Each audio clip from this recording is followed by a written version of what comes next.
talk is Polar Climate Reconstructions and Teleconnections. I work for a group called Past Climate and Ocean Studies at the National Center for Polar and Ocean Research. Given the diversity of the audience, my intention is to give some intuition into polar climate variability and why is it important, and how NCPOR actually facilitates this kind of research as a platform. And also, if there is still some time, I can give some high-level summary of some of the research in this area that I conducted at NCPOR. So polar climate variability is huge. In fact, some of the most visible changes of climate change actually happens in the polar regions. And there's a nice property that the amplitude of these changes grows with the time scale. So at longer time scales, these changes are much, much higher. So if we look at the difference between modern day, we have just one ice sheet in tiny ice sheet in Greenland, single ice sheet in the northern hemisphere, and what it was some 18,000 years ago when vast expanses of the continental region was covered in ice sheet, and also some vast expanses of regions covered in sea ice, which is kind of diminishing here. So in a way, I would argue that Earth's climatic history has been a history of polar climate variability. And because these regions are so well connected through oceanic and atmospheric pathways, they tend to, the changes that happen in these regions also tend to form remote climatic linkages with distant climate subsystems, what we understand as teleconnections.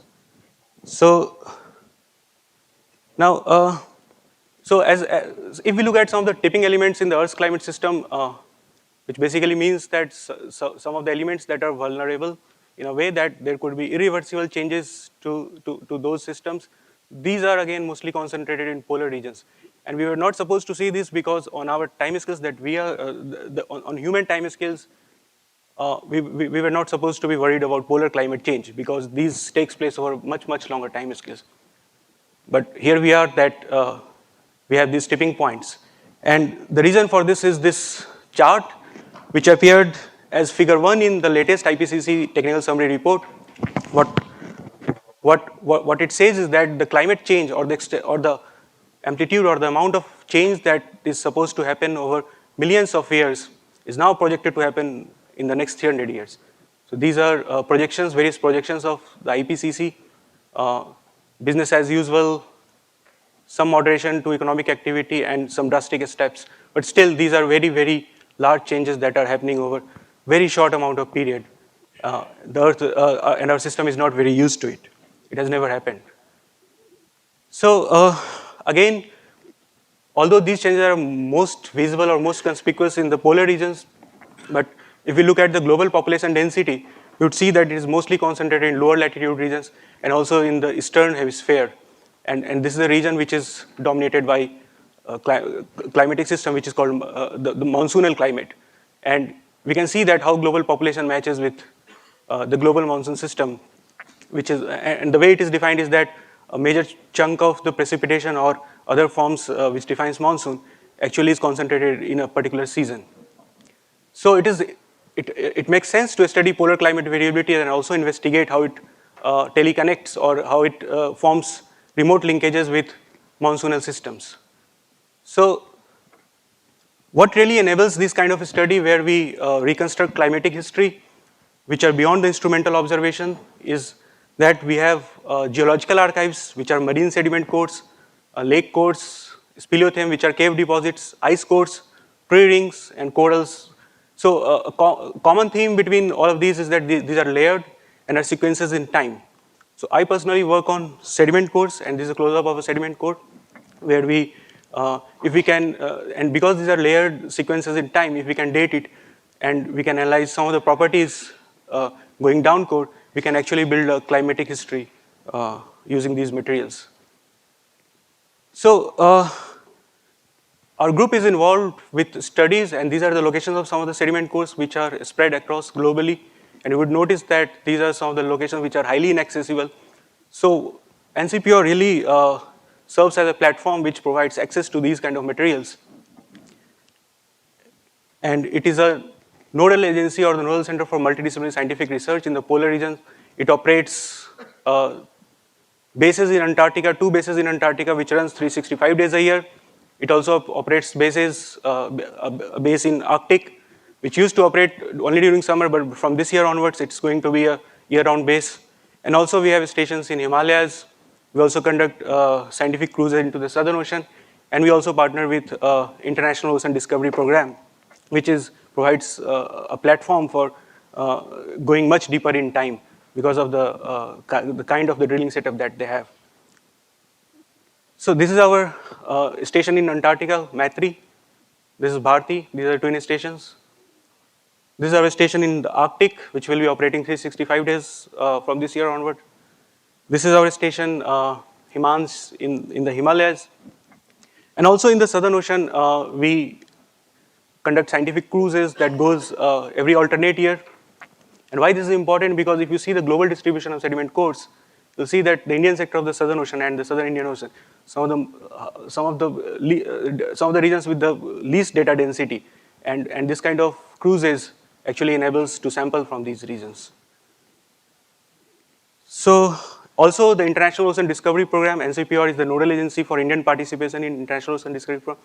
Just 3 weeks back, I was in Greenland sampling alongside these participants, where we drilled materials that were 2 kilometers deep inside the seabed, and our objective was to really reconstruct how what kind of configuration changes in the Greenland ice sheet in terms of geometry took place over the past 30 million years. So NCPOR truly facilitates this kind of result. Now coming to some of my own work, I work in the Arctic region as well as the Southern Ocean, and I work on polar climate reconstruction as one, and also I look at how it connects to our climate system, which is dominated by the annual monsoon circulation. So starting with the Arctic, if we see the Arctic region is changing rapidly, and the evidence for that is the Arctic, something called Arctic amplification, where the Arctic region is on a whole is actually warming at twice the global average. But even within Arctic, some of these regions are warming at a much, if we look at the local amplification, are warming at a much higher rate than just a factor of 2, going all the way up to 5 or 6. And our sampling site is one such location, is Svalbard, which is currently some of the regions with the highest warming rate on the planet.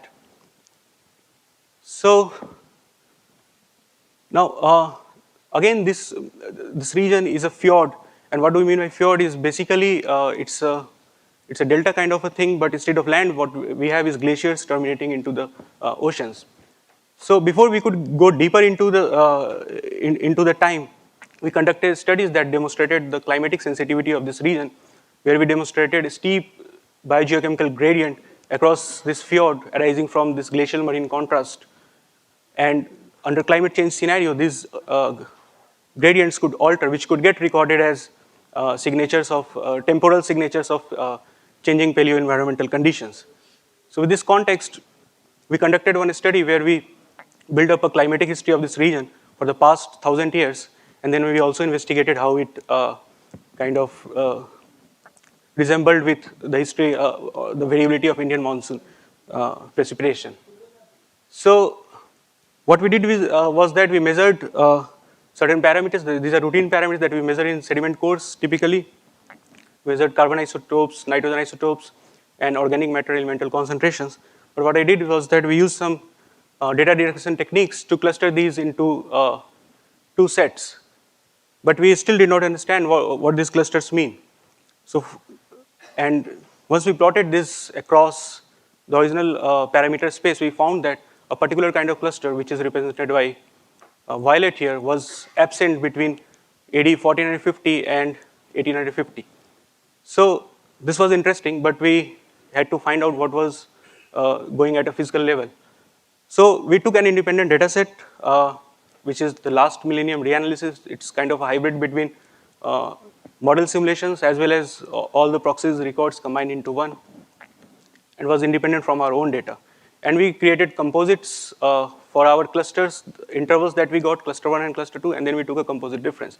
And we observed that the highest anomalies appeared around the same location where we had sampled. And because these were surface air temperature, we could categorize these clusters as warm and cold types. So we could generate this stripe, which basically the blue region shows cold intervals, and the beach in between is the warm intervals. So how would basically Indian monsoon respond to such a strong signal coming from the Arctic? For that, once we found that the cold Arctic intervals during the last millennial period or the last 1,000 years were associated with relatively lower precipitation over large parts of the subcontinent, and that we saw using both proxy data, where this is our record from the 1,000-year record that we reconstructed at our location in Svalbard, and we also compared with the Indian monsoon record from marine as well as terrestrial realms. And we also looked at the composite difference between precipitation, and that also kind of matched. So colder Arctic conditions led to less intense phases of Indian monsoon and vice versa.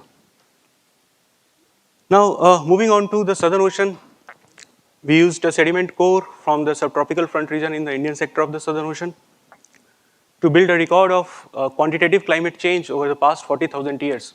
And then again, we investigated millennial scale coherence between Indian monsoon variability and the surface air temperature at those locations.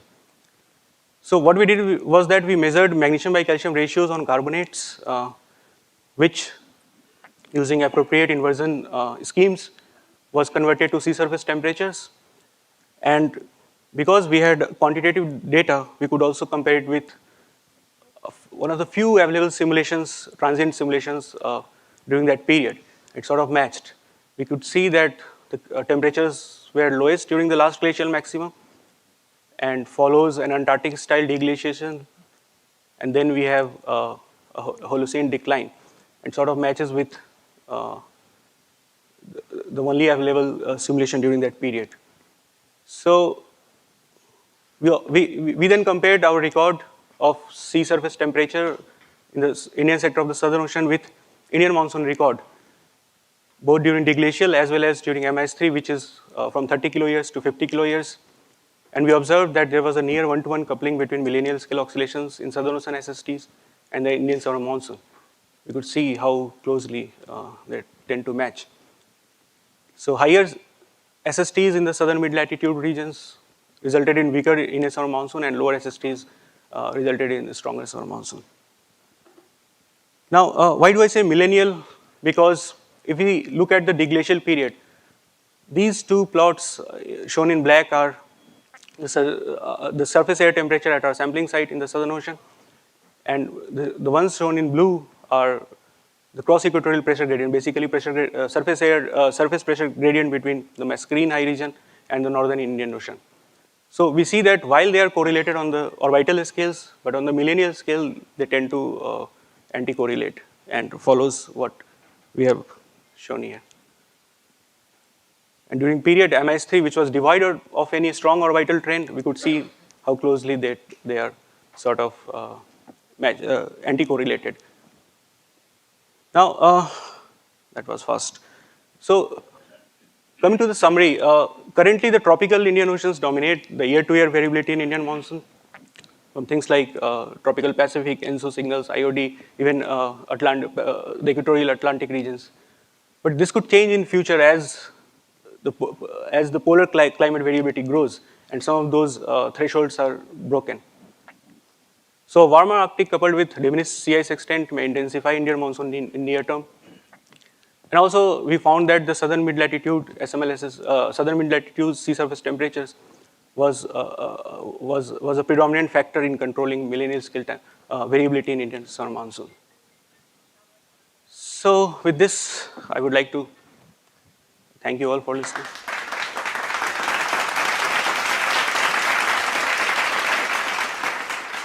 Don't belong to this area at all, but I'm trying to understand what you're trying to do.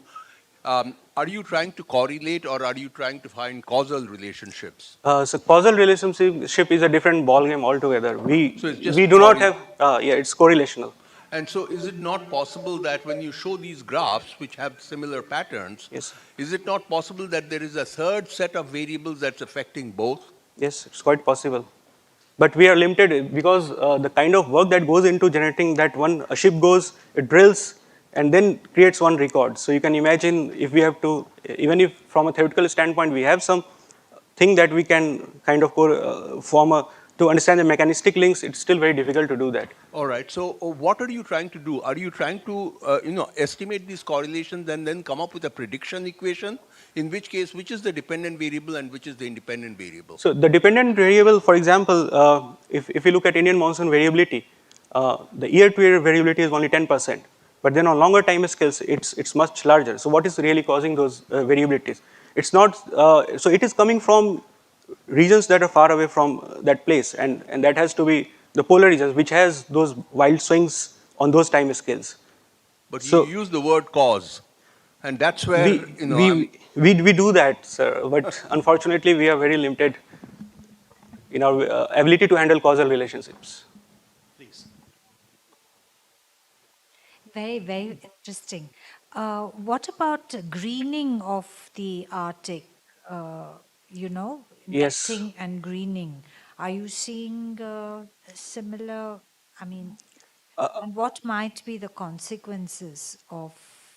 The Arctic would eventually green if it gets rid of permafrost, and also there is a lot of widespread melting. It would green, but how would it relate to the work that I do? Monsoon, no idea. But it would definitely green. But at the same time, some of the regions which, so in a sense, it would affect the albedo. So when you change the greenery on the surface of Earth, when you remove the white patches with green patches, the largest consequences that are going to come is to the way we reflect the sunlight from the Earth, and that would change the radiative balance. But there must be modeling studies that take care of this. I don't personally do.